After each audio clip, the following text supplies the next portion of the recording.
All right, so this is episode 1 of Brush Creek Podcast 27.3.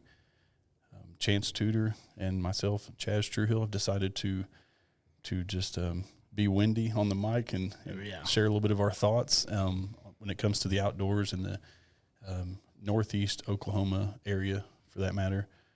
So a little bit about, like I said, first episode, we know nothing about what we're doing. Zero.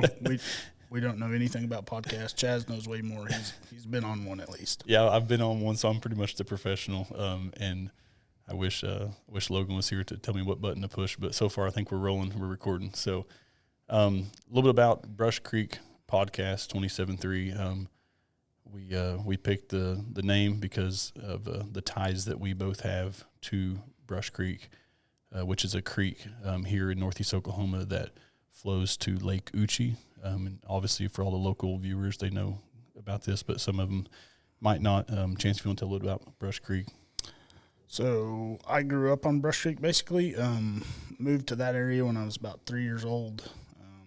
Hunted, fished, gigged, basically everything outdoors. All started on Brush Creek.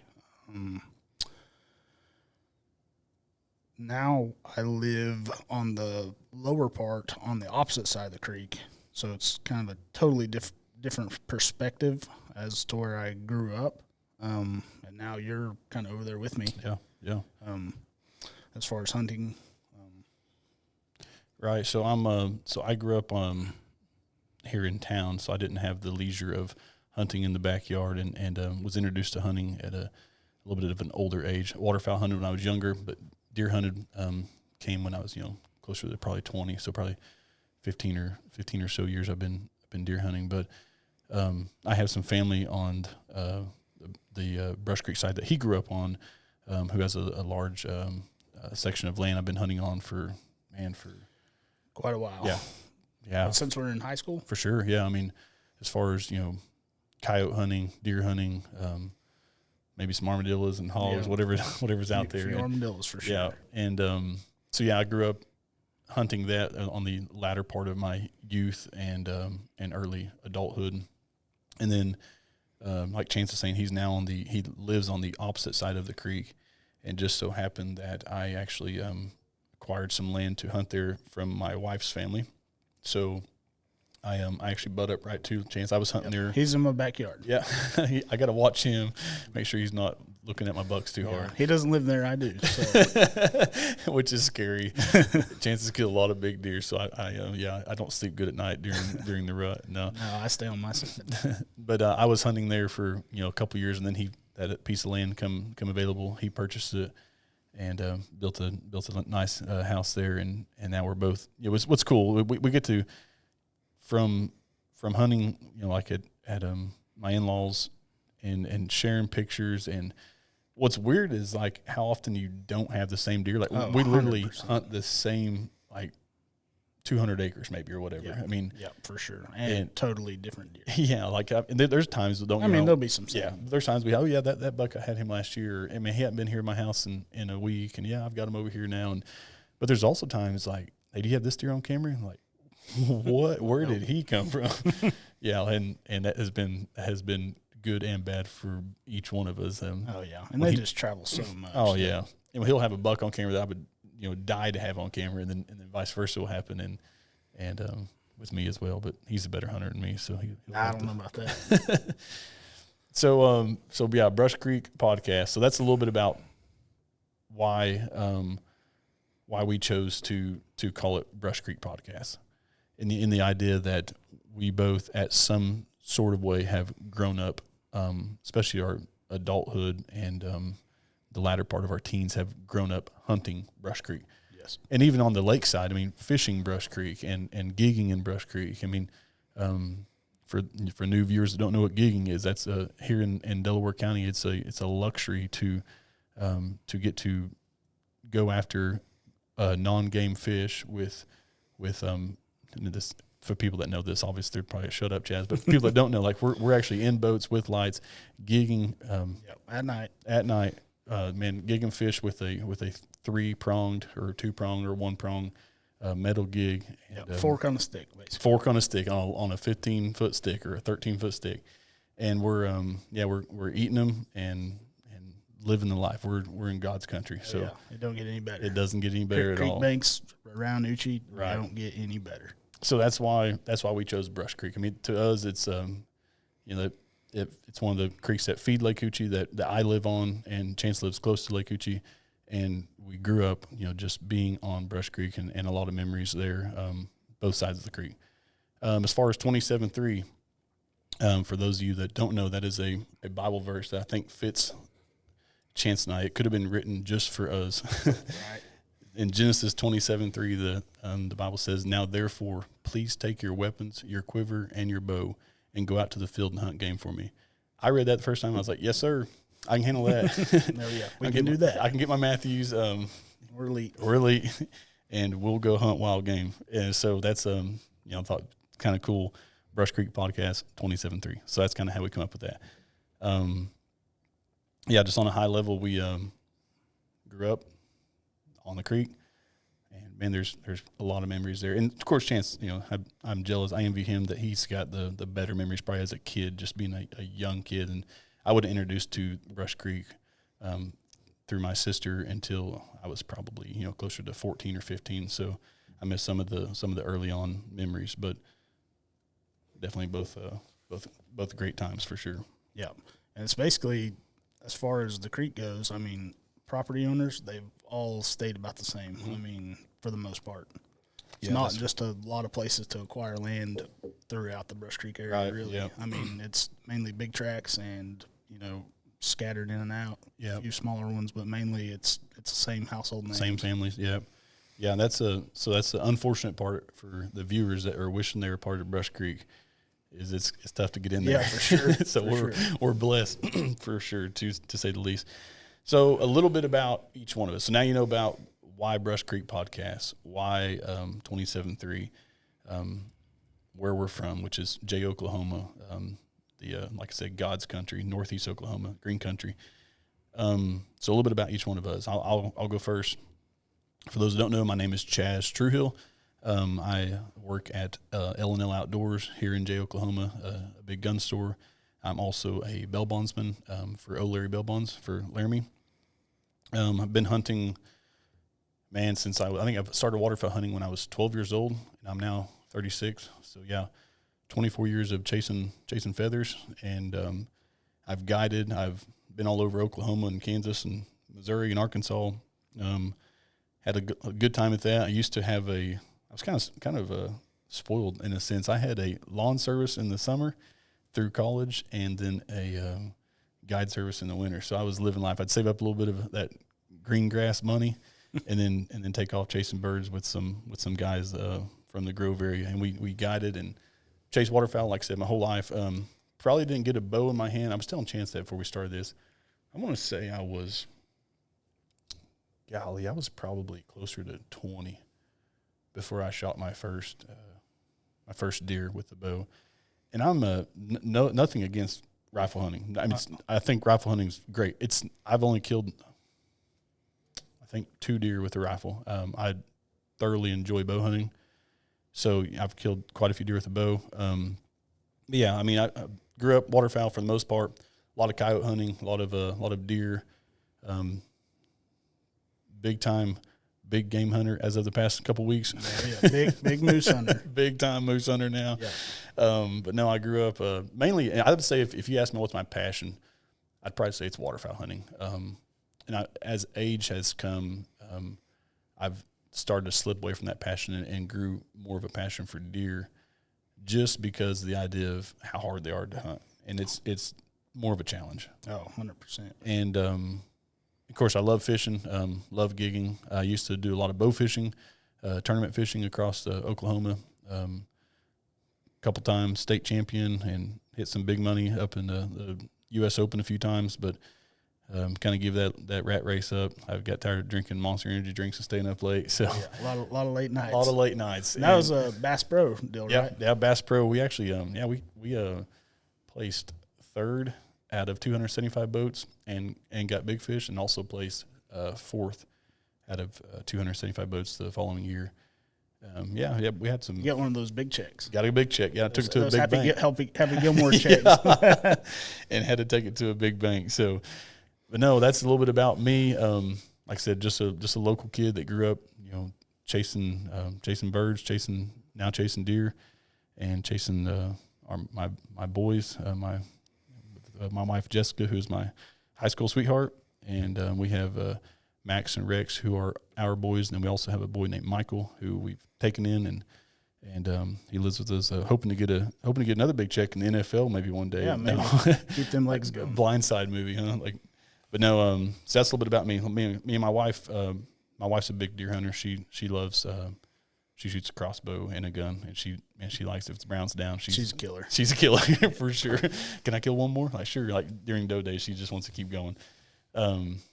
But no, and my oldest boy Max, he's 10.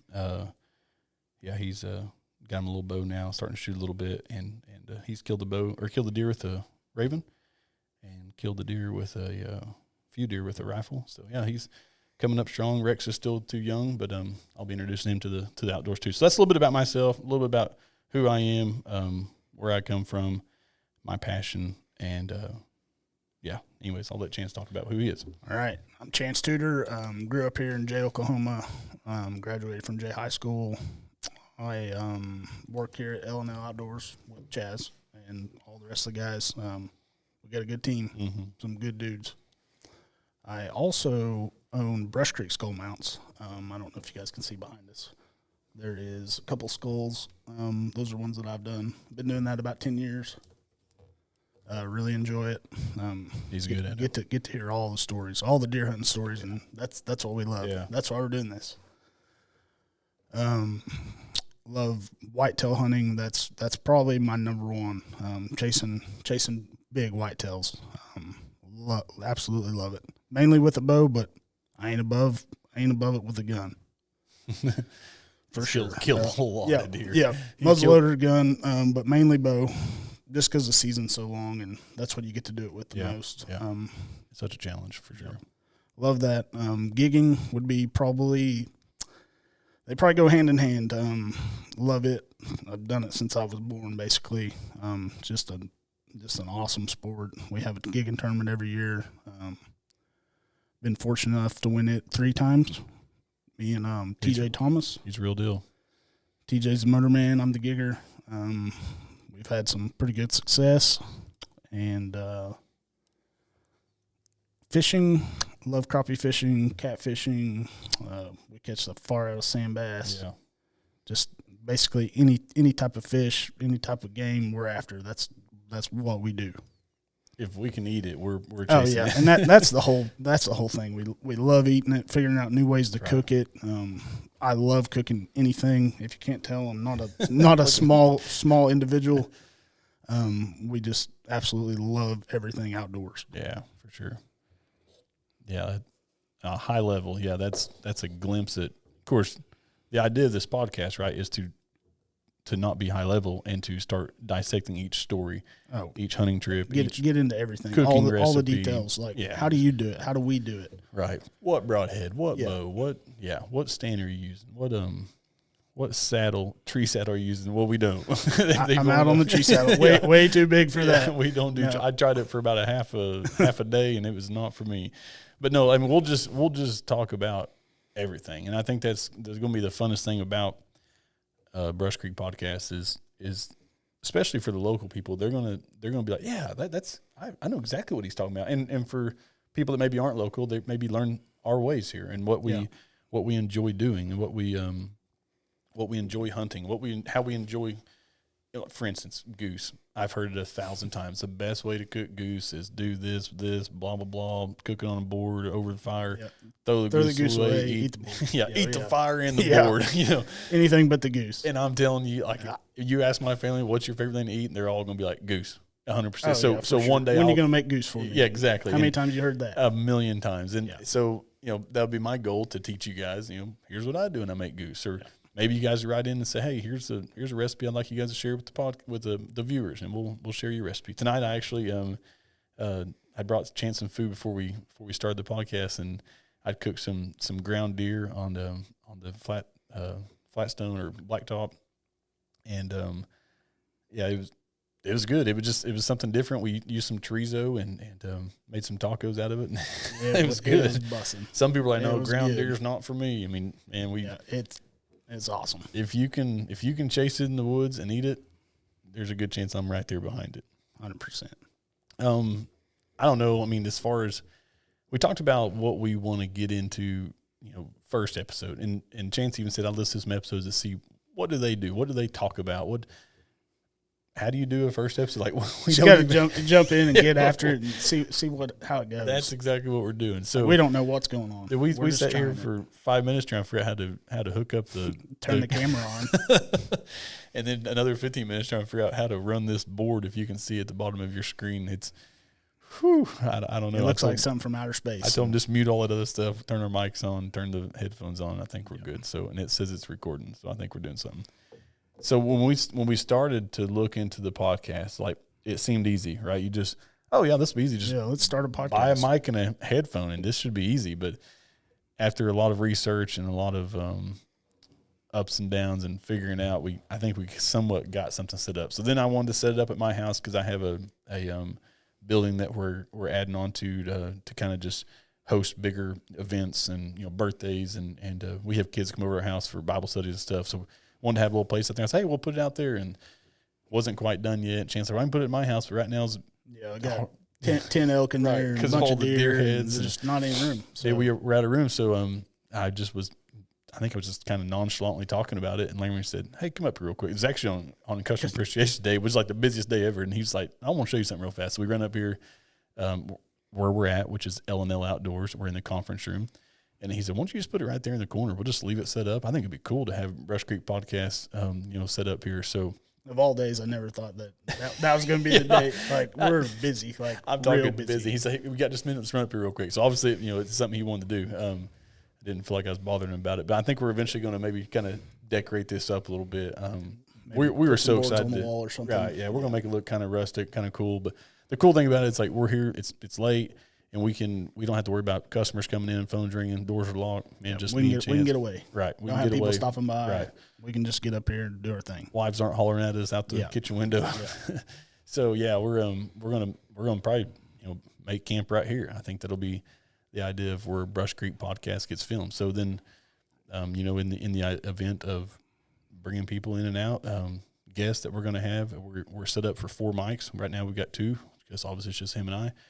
But we purchased enough to have. We do have the mics. Yep, so we got 4 set up. We're ready to roll. We're gonna start probably reaching out to people and probably get a lot of no's because people are like, I don't want to sit behind a camera and a mic and just talk. And it's actually fun. Like, and if you don't listen to podcasts, if this is your first time listening to one, venture out a little bit, man. There's some really, really good ones. Yeah, you can learn all different so varieties. Stuff. Like I mainly listen to hunting ones, but I also venture off. Like I like the Joe Rogan one. Mm-hmm. Listen to a lot of his. He's good. Yeah, but mainly hunting for me. Yeah, mainly hunting for me too. My wife and I will be on a vacation, and of course she doesn't listen to podcasts as much as I do. I'll listen to, I don't know, I've listened to quite a few different guys. I kind of like the guys that nobody really knows. I like of course I like Meat Eater. Who doesn't listen to Meat Eater? If someone says like, I listen to podcasts all the time, what's your favorite one? Meat Eater. I'm like, no, you don't. Yeah, you don't listen. Me too. Yeah, you don't really listen to podcasts. You just listen to Steve Fernell, which is phenomenal. He's the best. He can talk for days. He knows everything. He's legit. Dude is so smart. Him and Joe Rogan are both great. But venture out a little bit. There are other things to listen to. Probably the best whitetail one that I like is Hunter Podcast. Yep. I don't know if you've heard of it. It's legit. Yeah. Those guys, they know their stuff. HUNTR. Yep. Right? Yep. Yeah. No E. No E, that's right.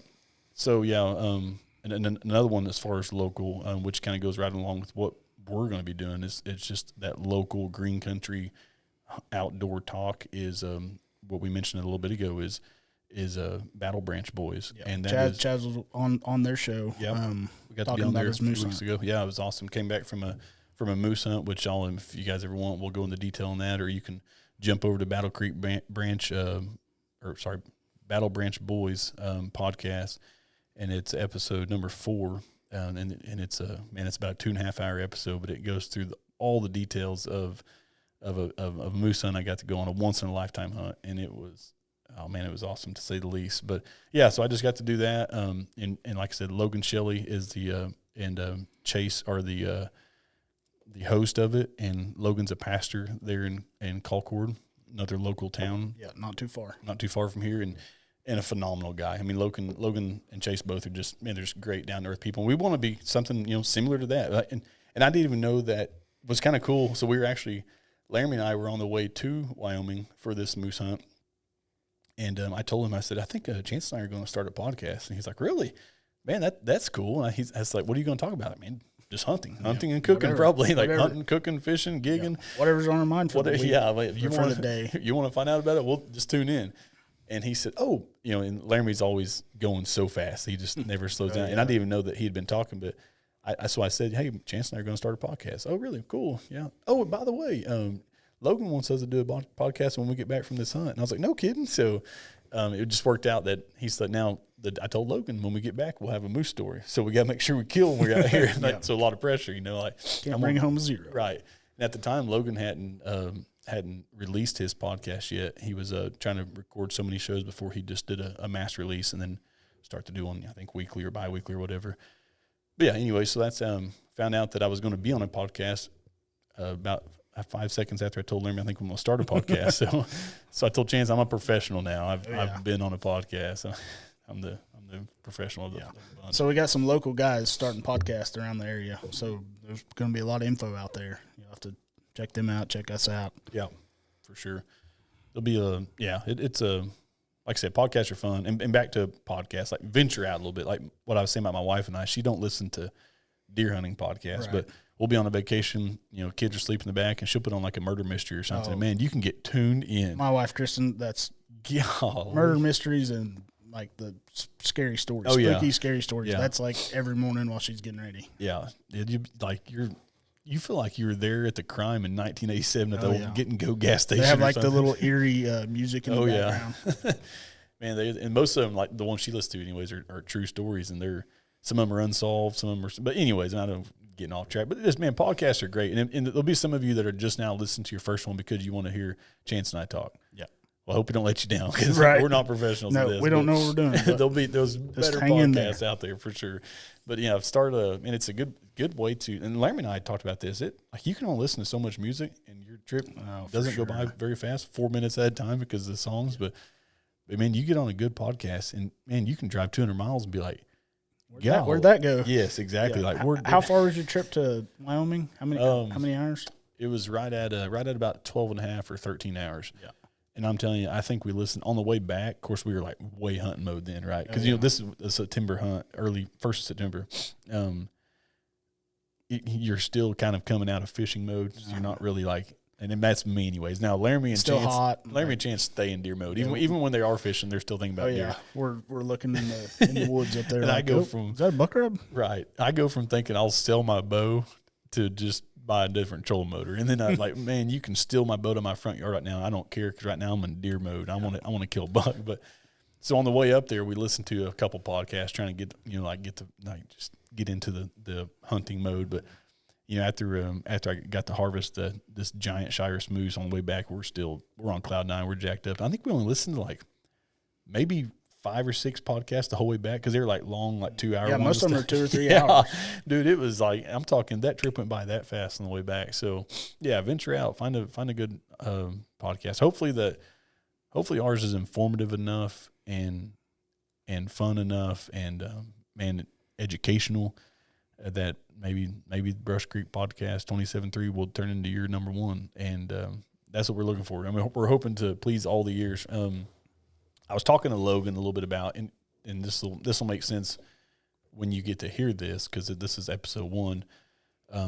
If anybody's wondering like why it's taking so long, of course, by the time you're hearing this, it's released. But Logan was telling me, Chance, that if you'll wait to record 4 or 5 episodes and just do a mass dump or a mass upload and release them all at one day, of course it'll be hours apart because of upload time, but he said there's an 80% chance of success on your podcast if you released at least 4 episodes at once. So that's what I was telling Chance. We're going to do that. We're going to try to try to get some rounded up. Yeah, get some good stuff. Kind of and try to go different genres. I mean, maybe the first one's just intro, maybe the second one's hunting, and the third one's fishing, and the fourth one's whatever, cooking.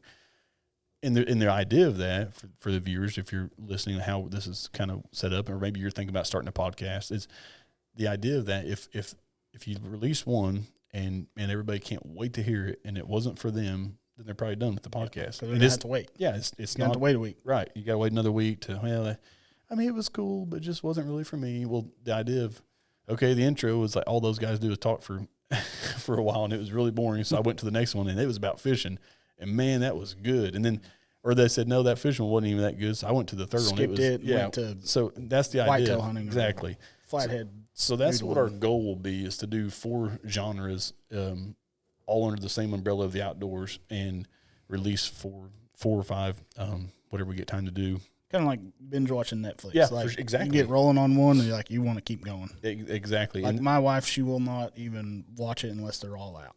Right. Because she's gonna lock in. Binge watch. Yep. That's exactly how I am, and it makes sense when you hear it like that, because I've listened to podcasts where, and I've never listened to a brand new podcast that only had 4 episodes, so I didn't ever think of this, but I've listened to podcasts where I'm like 20 minutes into it and just, hey, it wasn't for me. I mean, I don't know. I mean, it just didn't really click. I mean, it's good. The guys are talking. They seem smart, seem other stuff, but it wasn't my episodes. But I liked the guys, so I went and found another one. For sure. And then, so that's kind of the idea. And not every podcast is for every person. So we're going to try to dump some at once. And when Logan from from Battle Branch Boys, when he told me that it's an 80% chance of success, and we want this podcast to be a success. We want to reach viewers. And what's cool is the Shiras Moose story was number 73 in the nation for that week. That's pretty wild. Yeah, I mean, like, pretty dang I don't know how many podcasts get uploaded in a week, but I'm going to say it's all watch. Oh, yeah. And podcasts, even though it's some of us been listening to them for 2 or 3 or 4 years, it's still a fairly new market. Yeah. So there are people. I didn't start listening to them until a couple of years ago. Yeah, same with me. And not even really. Just here and there. Trips just or whatever. here and there a little bit, but now it's like, if I get in the car or going somewhere, daily, throw a podcast on. Yep, for sure. I know all the music, to hear all that cool thing, elsewhere. Right. The cool thing about podcasts is, you'll be able to hear what Michael's playing. For sure. He's always got the new music. Shout out Michael Fields, DJ Mike, him and Brian. The cool thing about podcasts, especially in today's times, it's not like it's a cassette. Like your phone, you shut your truck off and go to work, and you come back out later, your phone knows exactly where you're at. Yeah, And as soon as you start on it, it's already playing. Yeah, so you didn't miss a beat. Right. And that's our goal with this. So we want to be fun to listen to. We want to be, like I said, informative. We want to be, beneficial. I mean, I don't want you guys listening to something and feel dumb, or like our goal is to be like, wow, I didn't know that. And on the flip side, the same thing. Maybe somebody messages whoever us. we have, right. Say we have somebody on here, absolutely, we might learn something. Guarantee more than likely, we will. Guarantee we will, and get a different perspective about a lot of things, because we're pretty like-minded. I would say, for sure. I mean, we work together, we hunt together, grew up together. Yeah. First time I actually met Chance. I shouldn't say met him. Of course, we went to school together. He graduated 2 years after me, but my wife and I were in college, and just a little highlight of how it became. We were at Nana's, or was it Mom's Kitchen still, or was it Nana's then? Probably Nana's. Nana's probably, yeah. I think Ben's parents owned it then. Okay, yeah, it's probably maybe. Yeah, so there's a little probably restaurant. Laramie and I actually own the building now, and it's a new restaurant. But small world. Yeah, small world, small for town. Sure. And Jess and I are eating, and I kind of just waved at him, hey, Chance, how are you? He's like, oh, man, sick to my stomach. Yeah, sick. I said, what's wrong? He said, I shot a buck this morning, can't find it. The evening before. That's right. I was going to eat breakfast, then going to go look. That's right, yeah, the evening before, yeah. And I knew that feeling. Oh, yeah, because you just had to have Dude, I had lost my first buck I ever killed with a bow. I wanted my first deer to be with a bow. I didn't want to shoot it with a gun, and I wanted it to be a mature deer. I wanted it to be good, and shot a broadhead that I will not give a shout out to. Nope. Same broadhead. Something same about deer. in a cage. I don't know. It rhymes with in a cage. No, I'm out. So, I shot a deer, and man, you can ask, actually, if you want, you can ask Matt Petty and Hank Faust. They were there with me.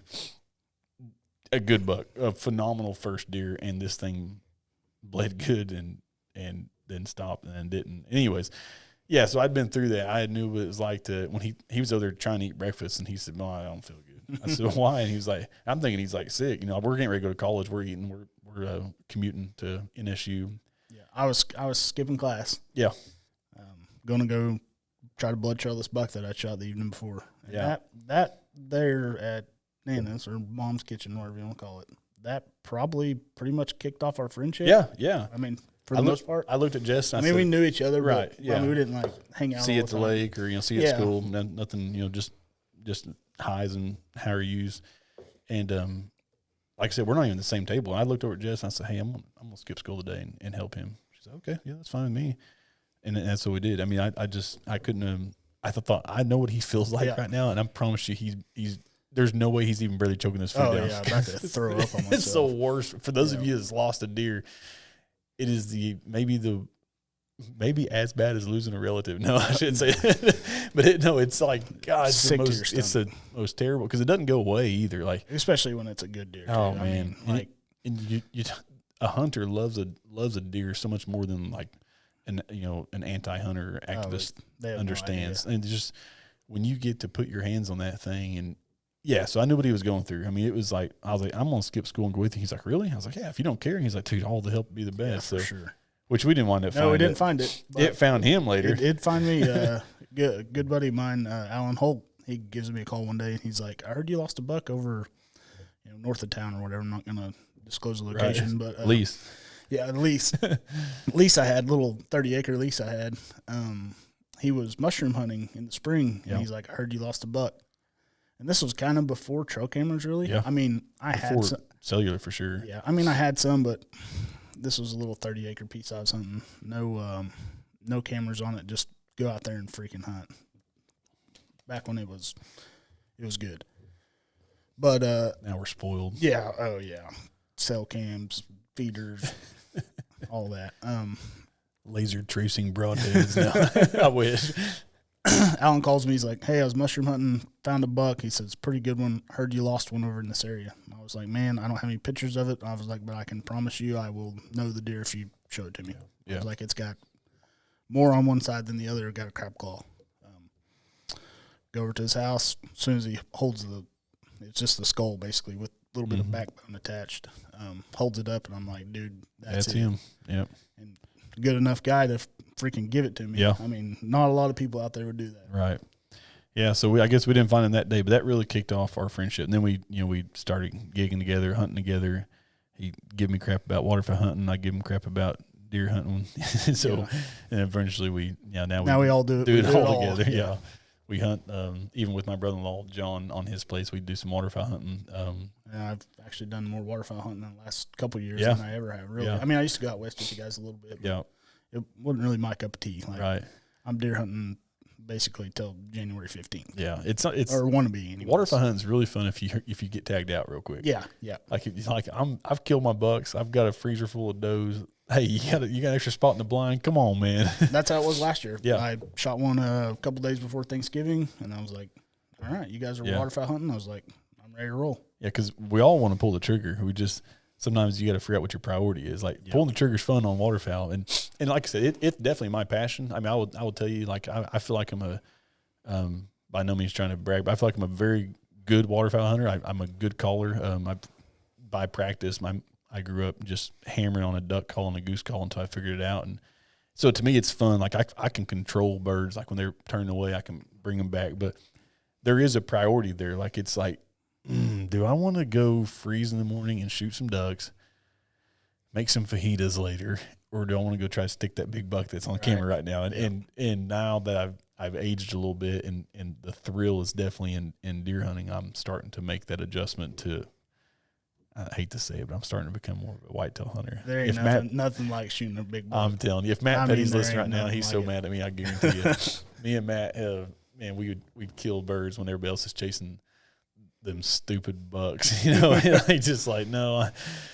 I'm starting to see what it feels like. And Laramie and Chance both give me a lot of crap about like, are you seriously do that over killing a deer? I'm like, I don't know, man. It's my passion, but.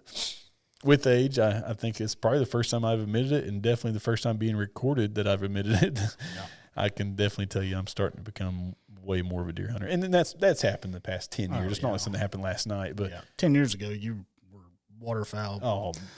couldn't care less about deer. Deer, 10%. I mean, you might go just to be going Thanksgiving break or something. For sure. Yeah, I'd more like family hunts and stuff, just to, go, with my brother-in-law, John, who's like a brother to me, and hunt his place. And, yeah, so, I mean, on Brush Creek. The John of Brush Creek. The John of Brush Creek. He's the banker, too. That's what Randy used to call him when he was in Claremore. My son-in-law is the banker, of Claremore. So, the John would be definitely his name. I am almost certain that you guys will get to meet him through the podcast at some point if we can get him on here. He says him and I used to talk about starting one, and I don't know. There's no telling where our conversations would go. So it's probably best that Chance and I start one and just have him as a guest. Then we can stop record if we need to. No.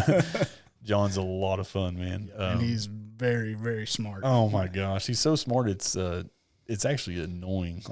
He knows stuff that doesn't even matter. Why would anyone even think of something? It blows my mind. And I'm like, why would you study that? He's like, I didn't. I just knew it. I just know it. Yeah. So but no, I mean, I think I don't know, getting to grow up. Like I said, avid waterfowl hunter for sure. Broke off into bow fishing from like 2007 through 11 for fun, and then 12 through 15 competitively, and kind of went out and made a name for myself. Yeah, you're kind of the king of bow fishing, I would say. I think I like the title. I personally like the title. Definitely of at least Jay. Around here for sure. I mean, maybe not. There wasn't just a whole lot of people bow fishing. Right, yeah. Maybe the best at my house for sure. No. You started in a little gigging boat and worked your way up. Worked way up to a boat that was wrapped and sponsored, and it was a lot of fun. So going to worlds and for sure. We had big time bow fisher. Big time. We like I said, back-to-back state champions in Oklahoma. And the second one was just a little side note, and I think we'll maybe I'd like to see if Matt Rush will come up on the. I've already called him out now, so we'll have to have him on the podcast sometime. He's a wreck. Oh, dude, he's fun. And the second championship, if I remember right, it was either the first or second. We won that with a trolling motor only. We drove from point A, which would be takeoff, to point B, which is where we wanted to first check fish to see if they're there. Mm-hmm. And when we shut the boat down, we then realized that the housing had cracked around the lower unit. So it expanded after maybe the force or the heat, I don't know. But when we went to take off again, there was nothing there. Can't get very far without a lower unit. And I think we drove like 40 minutes from takeoff to that spot, doing 40 miles an hour or, at 45, maybe 50 minutes. And it took us 11 hours to troll back. Basically shot your way back. Our way back. We just never let off the gas, and we trolled. And of course we were running generators with converters, chargers. So we're at 90% all night long. But yeah, man, you can cover a lot of ground when you have to troll, and that's the difference. Honestly, that taught us a lot about bow fishing. But anyways, yeah. So where I'm going is from waterfowl to bow fishing to waterfowl again to now. I would probably say that I'm kind of a deer hunter. You're a deer hunter. I think I'm a deer hunter now. I've made the cut. You got a few on the wall now. Yeah, I do. It took me a long time to get that figured out. A guy around here says all you got to do is get him in front of you. Man, that's pretty tough. That's the tough especially part. with bow. Oh man, dude, and like get them close enough for sure. And I have definitely passed a lot of deer. Yeah, you could have killed a pretty dang good one with the muzzleloader. Yeah. I sat there and watched him and regretted it when he walked away. But I had a bow in my hand, and I've tortured myself honestly. But I've got just 4 good bucks on the wall. Yeah. And I'm one of those guys. I'm not going to shoot it unless I'm going to mount it. I'm not going to mount it unless I'm going to shoot it. So, so over time, I guess Chance is definitely between Chance and Laramie, they've killed more deer than EHD probably. And fish, I don't know what kind of fish disease there are, but I guarantee you Chance has cleaned more fish and killed more fish than any disease in the world. I'm still on that original Bubba Blade. Yes, isn't that something? Shout out to Bubba Blade. We need a sponsorship, Bubba Blade. Chance bought before he even worked here, when we were in the old building. So now we're in the new building. For those that know or don't know, we've been in L&L Outdoors here in this big building since 2019. But in 2017, Laramie purchased the store from his dad and we turned it from a pawn shop to more of an outdoor store and started carrying fish and stuff. And we heard about these Bubba Blade fillet knives. And so I called Chance. Battery powered. Yeah, I called Chance and said, hey, you need one of these. So 100%. He comes and gets one. So you've had it since 2017. So 8 years. Yeah. And I was going pretty hot and heavy then, gigging, 3-4 nights a week, for sure. fishing, sand bass fishing, crappie fishing, noodling. I don't noodle a whole lot anymore, but going pretty hot and heavy then. There's no telling how many fish that blade has cleaned. I mean, thousands. And thousands. Like, I would hate to put a number on it. I mean, it would be scary. So, and everybody that knows a little bit about cleaning fish knows that they don't make a good fillet knife until you buy Bubba Blade. Yeah. I mean, and don't get me wrong. There's some Rapalers that are decent. There's Hamilton Beach if you're Chance's dad back in the Black day. and Decker, Black and Decker, GE. Yeah, he likes them old ones, old school, and he finds the ones that are good, like on eBay. But yeah, but you're talking about most guys use one every year, 2 years, throw it away. And I told Chance, hey, these are, I think they're 169. I want to say somewhere around there. I don't think they've changed in price. It's probably what they were, weren't they? Probably. Yeah, I think they're 169 to 129 for the real simple, probably. And he's like, a battery powered? I'm like, dude, I don't know, but I'm telling you, everybody says they're phenomenal. Yeah. So I talked him into buying one, and probably give him a little GBD, little good buddy discount. Say, hey, will you be the face of this thing? And I had no idea that 8 years later we'd be talking about this on a podcast. Yeah, and this thing's still going. Like, it looks rough, but it's still going. I finally bought a new battery for it this year. Okay, didn't need them. I just wanted an extra one. Oh my god! Because I'm real bad about not charging batteries on the fillet knife. So your two original batteries still work? Oh yeah, still going. They're like, all the hides wore off of them. You can't tell what brand it is or nothing. But now Chance says that you do need to buy different blades though. I recommend different blades for sure. The Bubba blades, the ones that come with it, they're like a little bit too sharp. I would call them a little tacky. Mm-hmm. Like, they hang up on the skin a lot, especially on catfish. Okay. Mr. Twister. Mr. Twister. Shout out to Mr. Twister. Yeah. They make some good blades. I've been running them about 5 years, and they are legit. So Mr. Twister blades, if you're doing the Bubba blade, and they snap right in. Yep. Yeah. No conversion, nothing. Right, no conversion. Stick it in. Yeah. So not sure how we get on that, but that's what this podcast will be about. And we're just going to talk about whatever. I mean, there's your stuff that we like. There's your tip for the day. If you need a good fillet knife, get a Bubba blade. If Bubba blade, Mr. Twister blades, ready to roll. Absolutely, it'll last you a lifetime. Yeah, for sure. Especially for the average fisherman that doesn't clean a whole lot. And that's not tooting Chance's horn, but I'm telling you, he has cleaned more fish than I would put him against anybody in the nation. Oh yeah, I mean, there might be some guides or something out there that's what they do every single day. But as far as somebody who just goes fishing, probably not. I mean, because even if 2 or 3 guys go gigging, he's probably going to clean them all. Oh yeah, for sure. So it's not like I'm not saying I'm the one filleting them. I'm not saying Chance has caught more fish and gigged more fish than you. I'm saying he's cleaned more than you have, definitely. for sure. I'm the cleaner. Yeah, absolutely. Fish cleaner, deer cleaner. I'm the butcher. Yeah, that's me. Absolutely, and that's so. If that says anything to you, for those that know Chance, I promise you, Bubba blades are, if they're making them half as good as they did in 2017, which I'm sure they are. Oh yeah, they got to be better. I want to get one of those pros, but yeah, I'm gonna wait till I burn this one up. Yeah, maybe we'll be like on episode 358 when we tell you about it. I bet it's still going. It probably will be, unless we're making one every month or something. But no, it's they are phenomenal. What's some other shout outs for? I mean, there's also good. There's a little good everything here. We carry. So I'll just tell you a little bit about L&L high level, because we'll probably eventually have Laramie. Oh yeah, we'll have to get him. Yeah, get him in here, and we're in his store. Yeah, in his store for sure. He's letting us use his building, and he signs our checks. So I guess we got to let him on our podcast. Now there'll be a time that we'll get more, I guess a little more informative on exactly what L&L and its background, but just quickly about L&L. Which Chance has been here for like a year and a half now? Yeah. Year and a half. I've been here since 2016, which I guess he didn't buy it until 17, but I manage his properties and his dump trucking company for a while. Then, of course, the Bellbond company. But L&L, our goal with L&L, and I'll just tell you this, if it is in this store, unless it's something that everybody needs just because you just have to have it, if it's in this store and it's some kind of special inventory, somebody here is using it. Oh, yeah. I'm not going to tell you this is the best water in the world and then turn around and drink Dasani. or Ozarka or something. Like if I say this is the bottled water I like, and it's not, it's just, I mean, it's Members Mark. I'm just making an example. If I say this is what you need to use, I promise you it's in my closet, or it's in my truck, or it's on my bow, it's mounted to my gun.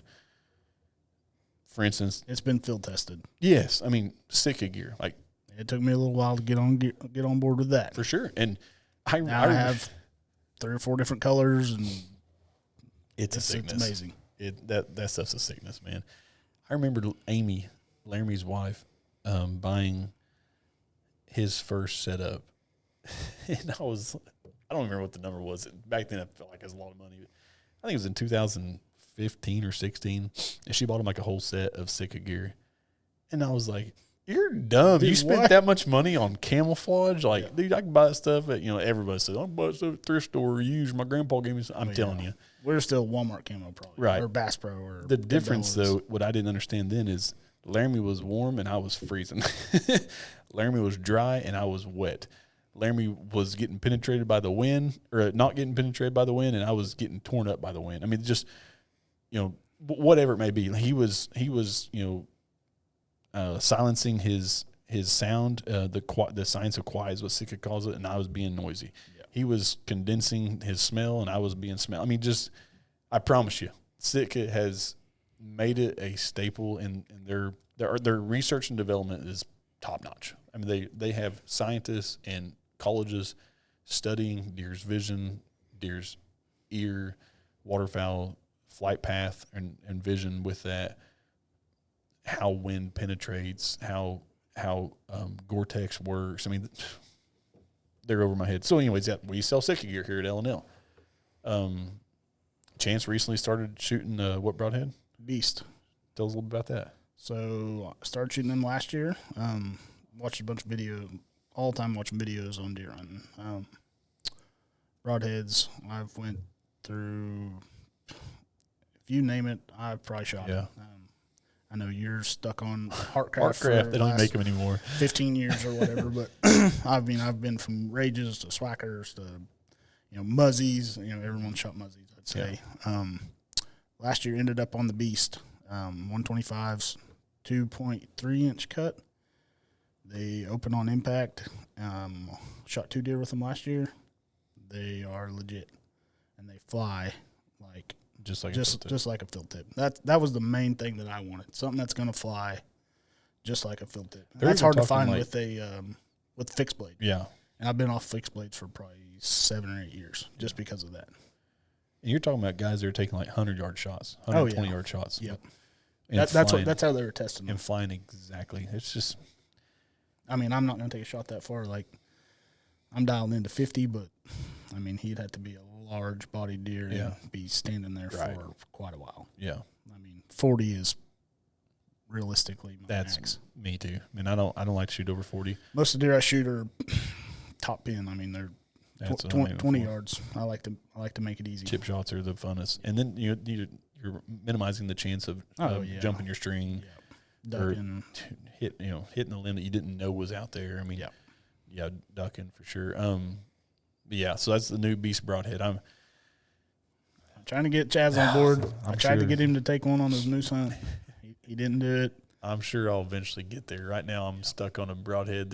There's no shout out here because the company's not even in business anymore. But I shoot what's called a Heartcraft. I used to say Heartcraft, hit them where the heart's at, and it is for a fixed blade. It is the most phenomenal broadhead I've ever saw. They call it wind splitting, blood splattering, and it's has like a channel carved out in the ferrule that pushes. And they are legit. I got Laramie on him. That was a dumb mistake because he's one type of guy. If he finds he's gonna buy all of them. Yeah. I got him using them now. Of course I've actually stacked up since then because I've been finding them on eBay and stuff. But I got Laramie on him and he still shoots them. But I'm sure one day I'm gonna go to this Beast. I'm waiting it out because I hate mechanical broadheads because I lost my first deer with a Rage. But I'm sure I know they're built totally different. I mean, this Beast deal is they're legit. I actually listened to a podcast about the so Josh Bowmore, he's like the inventor, but his partner was a mechanical engineer. He sought him out. They went to all these different countries, sourcing the best material, kind of explained how it works and all that. And wow. It's legit. Yeah. It's definitely like they have little like finger gloves just to cock the blade. They're sharp. I'm talking like you don't want to touch them. Dude, there was a guy here in L&L, and if you're listening, kudos to you, man. Yeah, I didn't catch his name. I didn't either. He shot an elk with a beast broadhead and a Matthews bow. He didn't say this, but I'm gonna say it for him. Catch as if you can. No. But he shot the 70 yards. 70 yards and had a clear pass through on it. Behind the shoulder, out the offside shoulder, stuck in the ground. He said it walked like 15 yards, fell over. He said there was blood everywhere. Yeah. 70 yards on a freaking, I mean, not a crossbow. I mean, yeah, freaking Matthews. They're not that fast. They're not. And I shoot a Matthews. I mean, no, they're fast now. But I mean, I don't know what he was shooting, though. I know there's faster bows out there, but, I mean, a 70 yards with a field tip and no fletchings will be hard to pass through it. Unbelievable. It really is. And that's when he told me that, and I was like, I told that guy, I said, God, I did not need to hear that story. Because I'm trying really hard not to shoot those. I'm probably gonna put one in my quiver. So those broadheads are kind of hard to get. Like I do the ordering, for all the archery stuff. So back in the summer, I told Larry, I was like, hey, these broadheads are kind of hard to get. I was like, you want me to order a bunch? He's like, yeah, get after it. Well, there's like 6 packs available or something. So I got all them, put them on the shelf. A couple days later, I go back there. They're all gone. I was like, what the heck? Yeah. So we're out of stock for like a month, and they come back. We got more in. But a couple weeks ago, that guy comes in the store, and he's like, oh, yeah, that was me who bought all 6 packs. He's like, I was going on this elk hunt, and he's like, I want to dang sure have enough. Yeah. He's like, I'm coming in to get some more. It only took one, but he had enough. But if you're smart, when you find something you like, stock up. Better get them, because I mean, who knows? Beasts, they might quit making them next year. I mean, they won't. I know they won't. But like back when I shot a fixed blade, same deal you ran into. Yeah. Company that I don't even remember what it was called. No idea. Now, buy a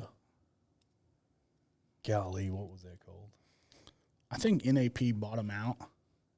They made like a similar version, but it wasn't the same. Yeah. But I got on eBay, same type of deal you did. There's like 3 packs on there, bought them, shot them up, and then I went to mechanical. Yeah. I know mechanical's best, and I know the engineering's came so far. I don't know, deep down just tell myself I'm never going to do it. And listen, the first 2 deer I shot with a Rage, I told myself I'll never shoot anything but a Rage. Oh, yeah. And then I lost a deer with a Rage, and I will never shoot a Rage ever again. It probably wasn't the broadhead's fault. I know you guys are sitting there listening. Absolutely not. Chaz, you done something wrong. I'm sure I did, but bled a lot and then didn't. Yep. But anyways, I mean, I know if you shoot them right, dude, you can shoot them with the field tip. Field tip and they'll die. Yeah. It's just find something you have success with and roll with it. Yeah, because then comes your confidence. You get confidence. Yep. That's the whole thing. Confidence is key. I mean, I missed a deer. I missed a deer last year. Fishing poles. Oh, for sure. Anything. Yeah. Even the round, whatever round gun you like. I mean, if it's successful, keep using it. Yeah. I missed a deer last year with this brand new Matthews I got. Actually, I shouldn't say missed it, and I actually hit it and couldn't find it, and he wound up surviving. And up until a couple weeks ago, we started shooting a bunch for this moose hunt. I was like ready to get rid of this bow. And now since then, I bought it, or didn't buy. I got a new Matthews bow, the lift, and because I'm lucky, my mom won. Your mom will win the bow. Yeah, she won the V3 or VX3 or whatever V3X and the lift. Yep. So anyways, not back to back years, was it? Yeah. Oh, was it? Yeah. Well, she actually won the. Oh, she won a Henry rifle and traded. Yeah, guys, like, I don't want this bow. Do you want this bow, ma'am? And I said, yes, she does. Good trade. Yeah. So, anyways, I made it right with her on the Henry, and then she won a new one this year. So. But I was ready to get rid of that V3. I was just V3X, whatever. It wounded a deer. I didn't, it was. Oh, yeah. But it's just you lost confidence for sure, because I was shooting it good, and then it wounded a deer. I didn't, and I was ready to get rid of it. But when you think about it like that, like it's whatever you're confident with. I mean, if you got I'm shooting a 13-year-old elite and shoot it freaking good and killed a pile of bucks with it. Yeah, a pile of them. Yeah, so stay with what you got. But if you're looking for new equipment, come to L&L. I mean, we can fix a guy up. If we don't have it, we can order it. That's for sure. And if it's in here, somebody in here, I can grab somebody like he'll tell you all about it. Somebody can tell you about it. If we're using, that ammo or that scope, Vortex, we like Vortex here. I know there's great scopes out there, and this makes people mad, but I promise you this, there is nobody with a better warranty than Vortex Optics. I believe me, I've dealt with it on my side of the counter, and I do most of the warranty stuff here with that kind of stuff besides guns. That's Tim, but Vortex will tell me, like, I don't care what happened to it. Just make sure the customer's happy. Yep. And all these other companies, like, they want to look at it. Like, we'll replace we'll check it out. Just send it in so we can see it. Hey, they'll have it back in no time. Well, no time is a lot of time still. You get a Vortex off the shelf today. If you break it, if I mount a Vortex scope on your gun and you walk, and this actually happened, a guy said, "How good is this warranty?" I said, "Dude, it's the best out there. It's called the VIP warranty. Like, you purchase a Vortex, you're part of the VIP family." Yeah. He's like, "Well, I hope so, because I'm pretty hard on stuff." He walked. This is no lie. This happened in 2019 or 20. Mounted I think it was a 1-6 Strike Eagle on an AR. He walked outside, put it in his truck, came back in and bought some stuff, went back out and opened the door, and it fell out. And it fell out and hit the Nerf bar going down and shattered the glass and fell on the ground or something. Maybe the ground or the Nerf bar hit it, but it broke the scope. And he came back in and said, "Honestly, how good's that warranty?" And I said, "What happened? Did you break it?" He said, "Yep." Took it off, put a new one on, threw that one in the office. And that's what Vortex wants. They want to take care of you right then. They don't want to send it in and look at it and ship it back to you really quick. Dude, if you, I'll tell you, this happened. We had a friend that came in with his dad's gun that had a Lippold scope on it. Now, this is not anything against Lippold. Lippold's a great product. I'm going to make somebody mad. I have Lippold. Lippold's a great product. Awesome. I'm going to make somebody mad saying this. I'm just telling you exactly the facts. Now, the difference is he wanted to keep that scope because it was his dad's, so I understood that. We could have probably done some warranting, but he wanted to send it in and get it fixed. This guy does this in August. And I'm just telling you the flip side of, like, when you do retail stuff, I mean, corporate, they don't live on the same timeline we live on. Absolutely not. So they don't care. Yeah, he brings us in August, and I was like, "Man, you're being proactive here. This is good because it's, rifle season doesn't open until November. Yeah. We'll have this back, no problem." And we wait, and we wait, and we wait.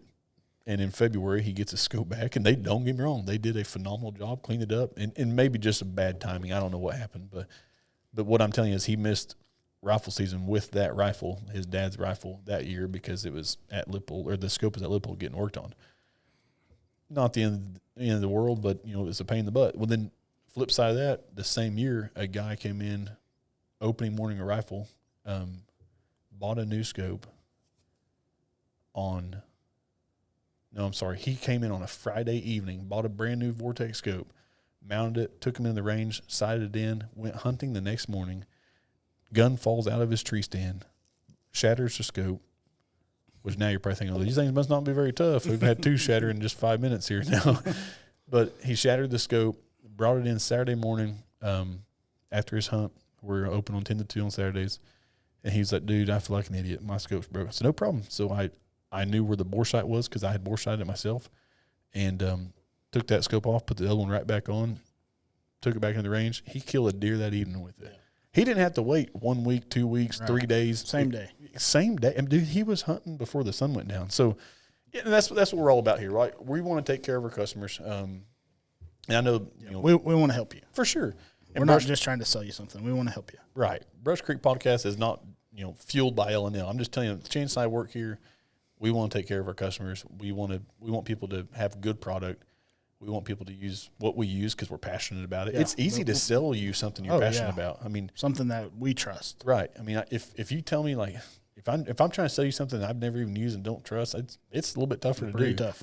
And it'd be like driving a BMW trying to sell Fords. I mean, it's like I think these are good vehicles, but I don't drive one personally. Like, if it's here in our store, and that's kind of another thing we kind of sell top of the line stuff because we want quality gear.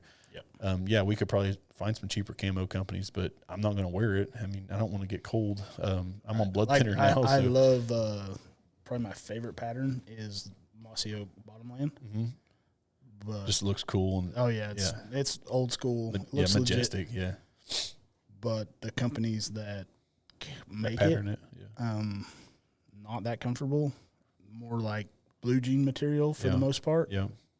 Freeze to death. For sure. I mean, I have some. I love the pattern, but It ain't like that's your spring fall wear. Yeah, not your winter wear. Early season and turkey hunting. Yeah, no, Bottomland's super cool, and it's just like it's like being trapped in a time machine too. You look at that and you're like, dude, my dad wore that stuff. This is what I remember when I was a kid. Yeah, my dad didn't even hunt, and he had Bottomland stuff. I mean, like I can remember looking in his closet and seeing Bottomland. So yeah, but no, that's a little about L&L. We want to sell you good stuff. We want to take care of our customers. Man, please stop by and see us. Get a chance to look at the house of or the home of Brush Creek Podcast 27.3. Oh yeah, if you haven't been in L&L yet, which I'm sure most of our viewers for the first month or few months are going to be local people that know we're starting this.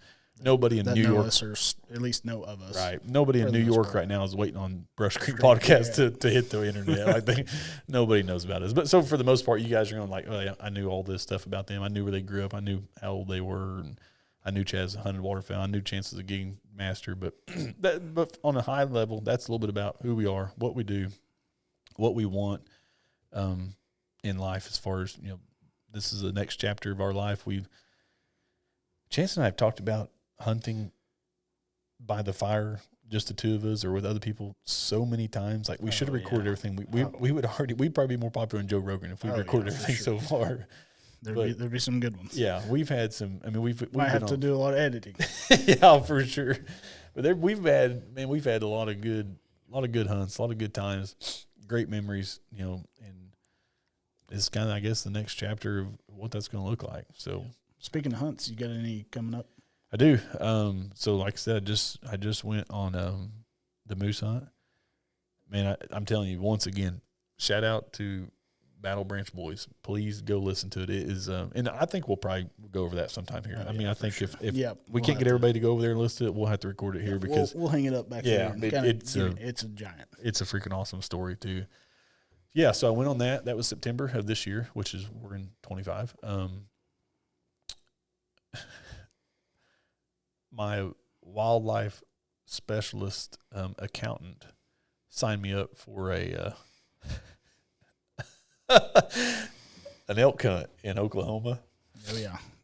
So every year I put us in for the Oklahoma draw hunts, and it's a funny story. I always like to put in for McAllister for recurve. That's kind of my favorite one. Done it twice. It's an awesome hunt. And then some other hunts, but we always put in for the elk hunts, Wichita Mountains, Cookson, once in a lifetime type of deal. Yeah.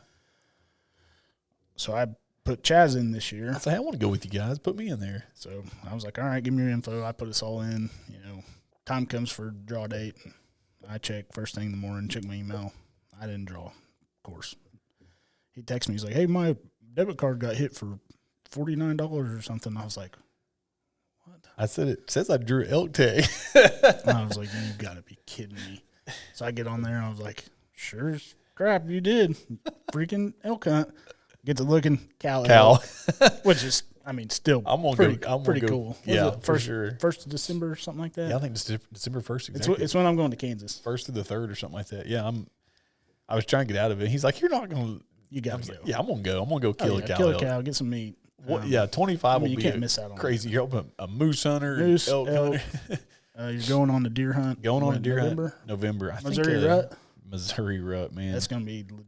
Yeah, so Laramie and I and another guy, Rusty, are going, I think November. I'm not good with my dates. Somewhere around the 10th. Maybe the 7th to the 14th or 7th to the 13th or something. Basically right in the heart of rut. Yeah, and actually, so with this guide service we're going to, it's by no means a high fence. We don't do that. This is a legit hunt. They just have a lot of land. It's basically DIY. Yep, they provide the land. Provide the land and tell you, hey, there's some good deer here. Good luck. Yep. But they have dates, like if you hunt October, you can hunt I think 7 days. And if you hunt late November, you get 7 days, and this one is only 5 days. There's a reason they want you in and out of there so they get more hunter. I think it's supposed to be a legit hunt. So yeah, moose hunt in September. November we got a Missouri whitetail deer hunt, which I was thinking about that. I've never left Oklahoma to go on a deer hunt. I don't think. You killed one in Kansas. Yeah, I guess so. Yeah, I'm sorry. Yeah. I was thinking like going somewhere. Yeah. I was in 2 hours from here. So. Right. Yeah. How far is this? This is It's a little ways, isn't it? Yeah, it's on the northeast side of Missouri. It's like very 4 hours very or close to something? Iowa, I think. Oh, is it Yeah. that far? Yeah, I think it's like 5.5 or 6 hours. They got some big bucks up there. Indian something. Yeah, I can't remember. can't Indian remember. Springs or Something like that. Indian Mountain. Or They actually fine you if you kill a deer under 135 inches with your bow. Yeah. So penalize you, whatever you want to call it, fine. Not the state, but the actual ranch itself.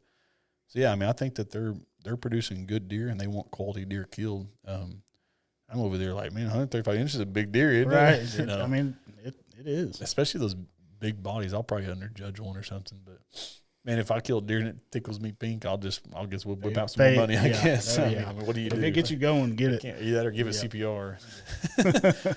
So yeah, I don't think I have anything else besides that. Yeah, so I've never left Oklahoma. Yeah. So yeah, I killed a giant Kansas deer. Giant Kansas deer. Yeah, I actually forgot about that. Big 8-point. I mean, I look at them every day, but I was thinking about going somewhere on a deer hunt. That was just like drove up there that morning and that dude's like dream 8-point. Dude, 145 and 4/8 8-point. Yeah, wide, heavy, tall. Dude, that was he has it all. And he just from the story that you told me. Oh, dude, it's so fun. He read the script. I mean, exactly. Like it made me feel like an actual legit deer hunter. Yeah. Because when you go to Kansas, like everything just happens like it should. Oh yeah. When you're hunting here in Oklahoma, where we hunt, it's like you're hunting those ridge bucks, and it's tough. He might do it 3 days in a row, and then you go hunting. Well, you don't see him for 6 months. Exactly. Up there, I was like, man, that looks like a good spot, and so does that. He ought to walk right through there. Oh, yeah, he's scraping right here. Yeah, this is going to be a good spot. Hang my stand right here, and next morning it went exactly like that. And we'll tell that story sometime, I'm sure. But I got to watch him die right in front of me, and it was I've lost 2 deer now, so it's really every time I sling an arrow at one, I'm just like, God, I hope this one's go down, just crash. But no, don't make it to the holler. Don't make it to the holler. Yeah, I guess aside from a Kansas 145-inch 8-point, I've only shot deer in Oklahoma. I guess that's a dumb statement to say. I've never left, but I'm basically Oklahoma and Kansas. I was thinking I've never really went on a trip to go this is like we're gonna pack up and be gone for 5 or 6 days. As far as I've done that for waterfowl a lot and elk and moose and but yeah, I was actually thinking about that. Like this is really my first whitetail trip. Yeah. I mean, besides just like Larry and I woke up that morning and drove up there and hunted Kansas. I mean, it was great, but it was almost too easy. It's not like a deer camp. Right. Yeah. Like when I hunt Kansas every year, go to a deer camp. I had some leases up there. I would sleep in the pickup. Yeah. Get a hotel, stay for a few days, try to go in the harder rut. God, it's so different in the rut. Oh, yeah. There's nothing like it. Yeah. I've done some filming, and actually back in 2013 when I first got married, I was filming for an outdoor show and filming for some buddies, and I'd go to Kansas with them, day hunt, 2-day hunt, and I didn't know what the rut was. Like people talk about, boy, rut's on around here. I'm like, you think it's on? Yeah, you think maybe that one's kind of chasing. Yeah, he looks kind of silly. Yeah, he might be killable. You want to see silly go drive a dirt road up there for about 2 miles? Oh my gosh, man! There'll be giant bucks out in the middle of the field, just acting like idiots. Oh yeah, tongue hanging out, and not have a clue what's going on. Like, is he have VHD? Nope. He's just running. Ready. That's man. You'll see one doe run across the field, and you might see 4, 5, 6 bucks chasing it, one at a time, of course, not all together, but you'll see her go across, and here comes a small buck, and a little bit bigger, a little bit bigger, a little bit bigger, and it's different. The rut there is totally different than what you see here in Northeast Oklahoma. I think it was 2018 or 19. I had a lease up there. It was about 200 acres. There were some solid bucks on it. I'm pretty sure I showed you the pictures. There's that mainframe 12. Yes, I forgot about that. Giant buck. So I go hunt that morning after this deer. He'd been on camera the night before. I set a stand on a little cedar thicket. It's like, all right, maybe he'll do it again. Hunt that morning, hunt till probably 11:30. I'm like, all right, I'll run to town. It's 10 minutes away. Get a bite to eat, come back. So go to town, get some food, and I'm driving back, getting ready to pull in the gate of my lease. And I look, and there's a doe stand beside the road. I have a video of this. And right behind her is this Maine 12 looking at me. I'm like, are you kidding me? Wow. And I'm about to wreck, trying to roll the window down and video, and he's just going with her everywhere she goes. And then they turn around, hit the draw. I was like, you got to be kidding me. Man, I'm telling you. Never ended up killing him. Right. I didn't know that's how you saw him. I remember bits and pieces of that story, but dude, it's just different. And that's when I say you'll actually see the rut there, it's because you can actually see it. That's like when you see the rut in Kansas, because you can actually see, because there's lot not of trees like this everywhere. A lot of open timber or open fields. Yeah. I mean, it's mainly just draws. Little timber pockets and creeks and open fields, and most of you obviously know that you've been anywhere in Kansas, you know what we're talking about. But it's just cool to see the actual rut. I saw a deer. I actually have this deer. It's it was probably 2016 maybe or 17. We're waterfowl hunting in western Oklahoma, and a buddy of mine's like, dude, look at that doe up there, and she was running like, I'm talking head wide open. Her tongue was hanging down. She'd been running, and she comes running across the road, jumps the fence, runs to the ditch, jumps over the road. Here comes a little buck behind her, jumps over the fence, through the ditch. Here's a third buck, jumps over the fence, through the ditch, and we're watching him just cross right in front of us. And here comes Big Daddy, and he's not a giant. I scored him before. He's 100 and solid buck. Yeah, I think he's 139-inch deer or something. I mean, he's kind of heavy, not real tall. I mean, his horns dump out, kind of like this, honestly, kind of dump down like that. And he jumps. We're getting pretty close, like the truck, and we're not trying to like make him nervous or anything. We're just driving the dirt road, but by the time it's his turn to jump, we're getting kind of close, and he gets anxious, nervous, and Chance heard the story. You were filming, right? Yeah, well, yes, I was, and it didn't turn out as good as I wanted it to. But yeah, it was dark, or getting dark, and when he jumps, cameras weren't as good. For sure, yeah. And when he jumps, he like miscalculates his step, and he hits that fence. It's January 15th or 19th. It was on my birthday, I think of 2016, January 19th, and he jumps and hits that fence and rolls over. And his tongue, I'm telling you, he was so tired. He didn't even tough enough to hardly jump in the first place, and then he miscalculated it. And when he landed, both of his horns fell off because we're into January. He's probably wasn't really ready to shed. It definitely had some blood on the bottom of him. And there's 5 of us in that truck. And this dude, is like throw it and drive. Dude, doors open. Scott's transmission probably did not survive that. I'm talking throws it in park, and we're doing 15 or 20 mile an hour when it's coming up to this, and this grass is tall. And I'm, for those of you that know, I would probably rather shed hunt than anything in the world. He'd rather find this than kill for sure. It. I'm total opposite. Like he can have all mine. Yeah, thank God. I'll come by and get him after we leave here. No, I love shed hunting. So I jump out of the truck and I see where the first one goes, and I run straight to it and pick it up, and I hold it in the air like, yeah. And I'm thinking to myself, I'm not going to be greedy. I'm happy. I got the shit. I saw this one go up and hit the ground. The other one I knew flung off too, but I thought, there's 5 of us. I got one. You boys find the other. So I start walking back to the truck, and I step on the other one, and it comes up and hits me in the shin. And I grab both of them. Yeah. So anyways, I have it mounted on a, I know this is a real deer, but a fake skull, kind of like that. And I have it mounted at the house. I think it's 130, either 8 or 9 inch deer. It's a good deer. Solid deer. Yeah, it's a 10-point. But not very often do you find them like that, for sure. Yeah, and when's the last time you see a doe cross the road and 3 bucks chasing her? Like, it's just different. In January. Yeah, exactly. Yeah, that's what people talk about, the second rut, man. We second rut, third rut, fourth rut. For sure. We can probably go on an hour-long podcast about it. This year, been seeing a lot of little bitty fawns, like just born. Yeah. Like last week, like this tall. Yeah, that's what I was hearing. Like, when did that deer get bred? I mean. Exactly. Was it like in March?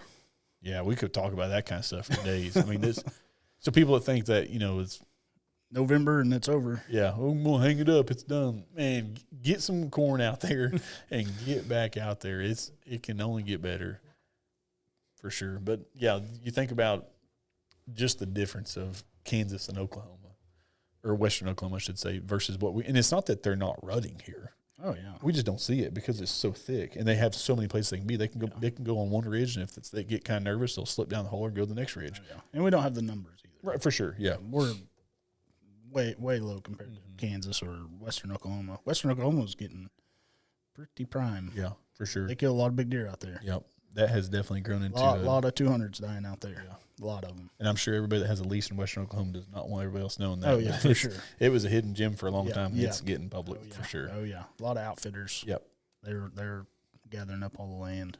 Kansas and Iowa used to be the meccas. Yep. And you would not think that one day that we were going to be in Oklahoma talking this. But you see it on the hunting channel all the time. Yeah, we're in Oklahoma. Yeah. Like, really?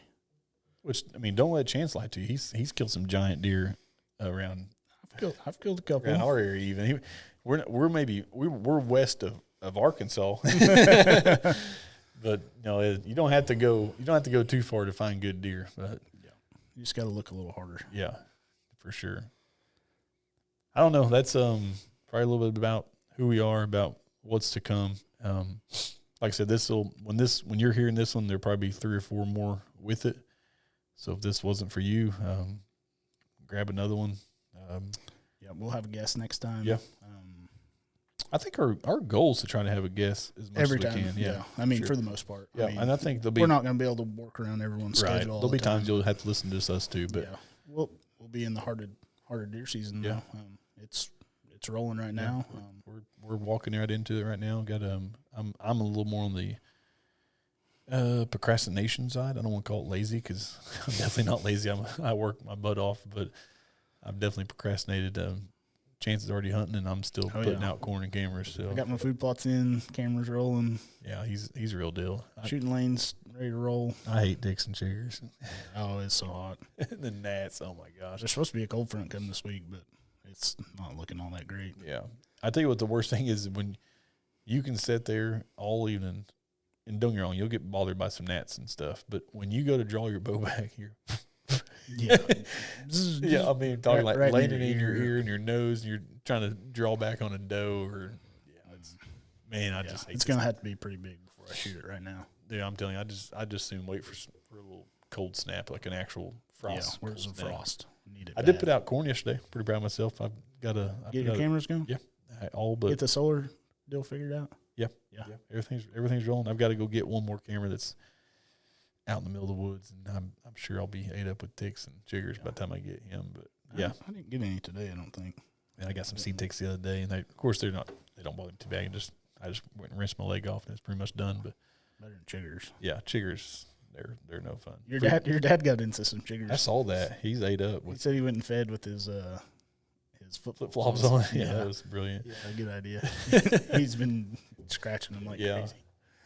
Man, for those of you that don't live in this country, you're blessed if you don't have chiggers. I know we have some Texas friends and stuff that'll be listening, and all they got's stick tights there, or what they call them, goat heads or whatever. Something like that. Yeah, man, they hurt when you step on them, but they're basically like a little thorn that just lays in the ground, or stickers. They call them stickers. Some people call them goat heads or whatever, but yeah, we got chiggers and seed ticks and snakes and it's part of God's country. That we still got good deer and good fishing and good waterfowl. So Speaking of fishing, I did go to Montana this summer. Oh yeah. July. My wife and I, Kristen, we decided we're going to load up and drive to Montana. It's like 22 hours.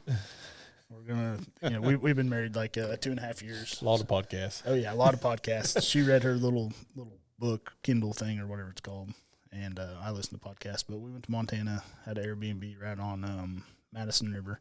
Man, what a pretty place! He showed me pictures of it. Golly, and it was like 105 back here. I mean, it was hot, and we got there and it was high of like 70 maybe. And one morning was 39. 39, yeah. I remember you snapping me the picture of that. Yeah, I was on the back porch watching the river and drinking my coffee. And I had shorts on and a hoodie, and I was about to freeze to death. Man, that's my kind of weather right there. But did do some trout fishing.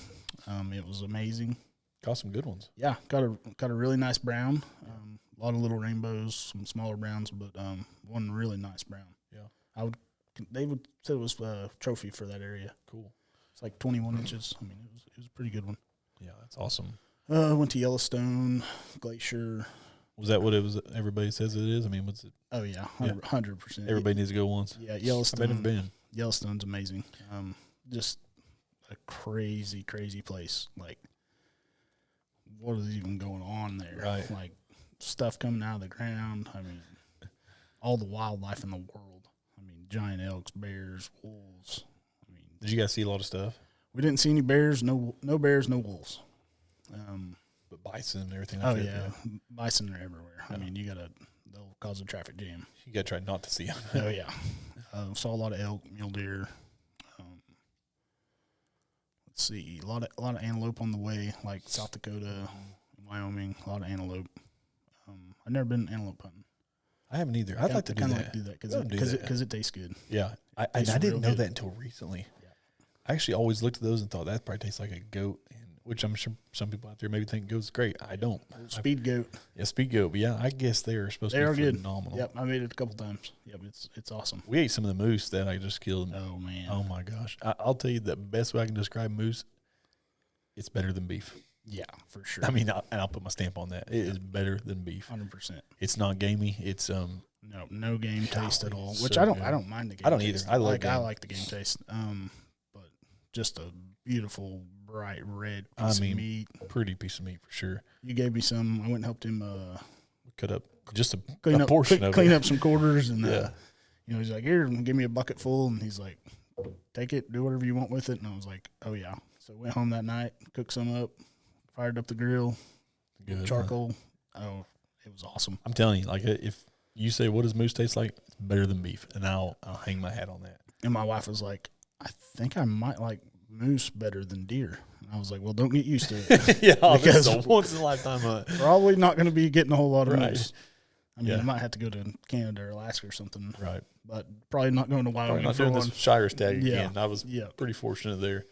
Talking about pretty country. And Laramie and I are actually going to we're going to try to fish while we were there and do some stuff, kind of like you were talking about in Montana. But we didn't get to, man. Of course, I killed on day one.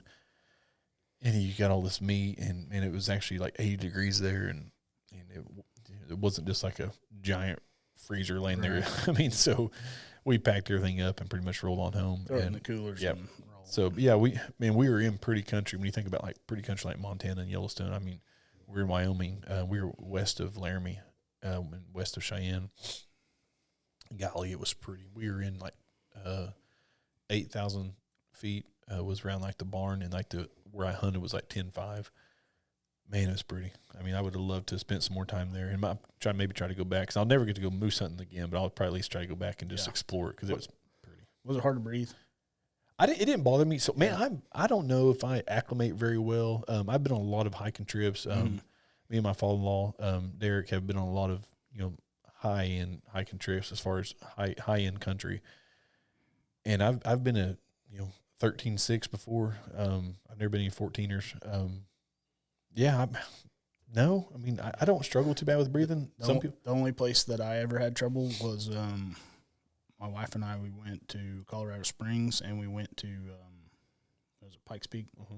Oh, I bet that's you drive way up there to the top. Got up there, and I was just like, air's pretty thin up there. I was like, oh my gosh, like. It was a little tough. Yeah, other than that, that was the only experience I had where it's hard to breathe. And they said the problem is, like, once you realize you can't catch it, you start kind of freaking out. Trying to catch your breath is the harder part. But now I love the mountains. So. Oh man, dude, I do too. Yeah.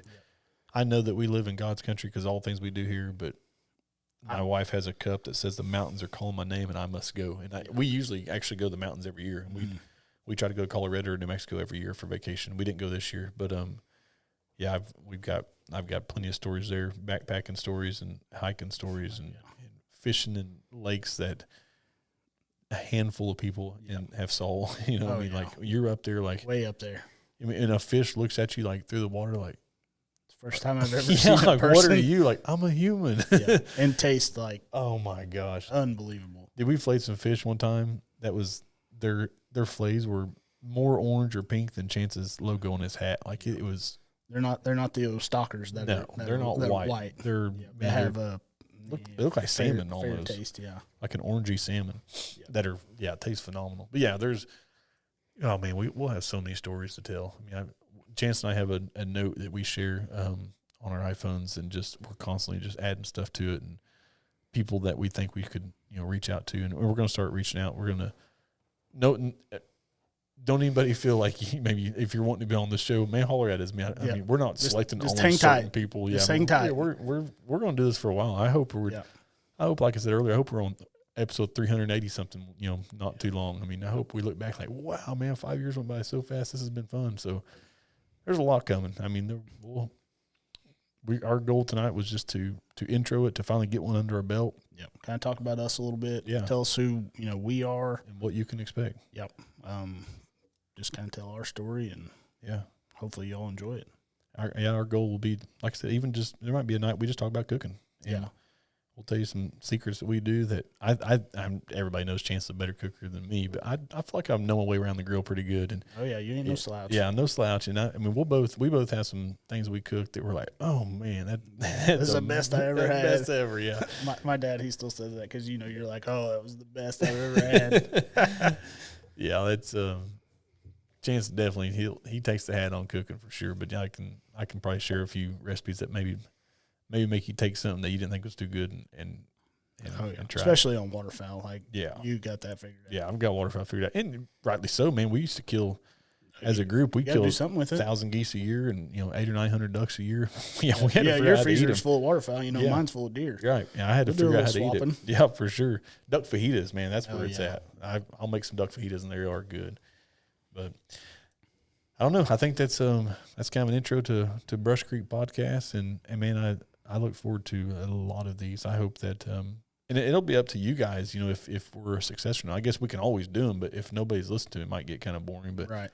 We like feedback. If you want to hear about something, let us know. Yeah, we got a Facebook that we just created, a Facebook like page or whatever, like a page you can actually go click and like and follow.